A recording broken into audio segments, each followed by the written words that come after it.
நாளை 2 மாவட்டங்களுக்கு orange alert விடப்பட்டு வானிலை ஆய்வு மையம் தற்பொழுது அறிவிப்பை வெளியிட்டிருக்கிறது. வங்கக்கடலில் நிலவி வந்த காற்றழுத்த தாழ்வு மண்டலம் ஆழ்ந்த காற்றழுத்த தாழ்வு மண்டலமாக வலுவடைந்தது. இதன் காரணமாக நாளைய தினம் 2 மாவட்டங்களில் கனமழைக்கு வாய்ப்பு இருப்பதாக வானிலை ஆய்வு மையம் தெரிவித்திருக்கிறது. மேலும் அந்த 2 மாவட்டங்களில் ஆரஞ்சு அலர்ட் விடப்பட்டிருக்கிறது. திருவாரூர், நாகைப்பட்டினம் ஆகிய 2 மாவட்டங்களுக்கு நாளை ஆரஞ்சு அலர்ட் விடப்பட்டிருக்கிறது.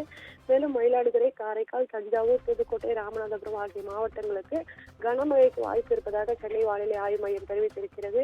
அதே போன்று நாளை மறுதினம் 10ஆம் தேதி கடலூர், மயிலாடுதுறை, காரைக்கால், திருவாரூர், நாகப்பட்டினம் ஆகிய 5 மாவட்டங்களுக்கு ஆரஞ்சு அலர்ட் விடப்பட்டிருக்கிறது.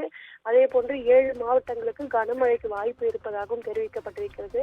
எனவே 10ஆம் தேதி செங்கல்பட்டு, விழுப்புரம், கள்ளக்குறிச்சி, அரியலூர், தஞ்சாவூர், புதுக்கோட்டை, ராமநாதபுரம் ஆகிய 7 மாவட்டங்களில் கனமழைக்கு வாய்ப்பு இருப்பதாகவும் 4 மாவட்டங்களுக்கு ஆரஞ்சு அலர்ட்டும் விடப்பட்டிருக்கிறது.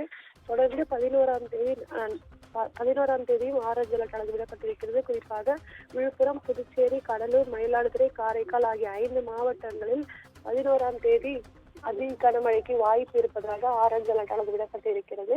திருவள்ளூர், சென்னை, காஞ்சிபுரம், செங்கல்பட்டு, திருவண்ணாமலை, கள்ளக்குறிச்சி, அரியலூர், திருவாரூர், நாகப்பட்டினம், தஞ்சாவூர், திருச்சி ஆகிய மாவட்டங்களில் கனமழைக்கு வாய்ப்பு இருப்பதாக தெரிவிக்கப்பட்டிருக்கிறது. எனவே வரும் 11ஆம் தேதி சென்னைக்கு கனமழைக்கு வாய்ப்பு இருப்பதாக சென்னை வானிலை ஆய்வு மையம் தற்பொழுது ஒரு அறிவிப்பை வெளியிட்டிருக்கிறது.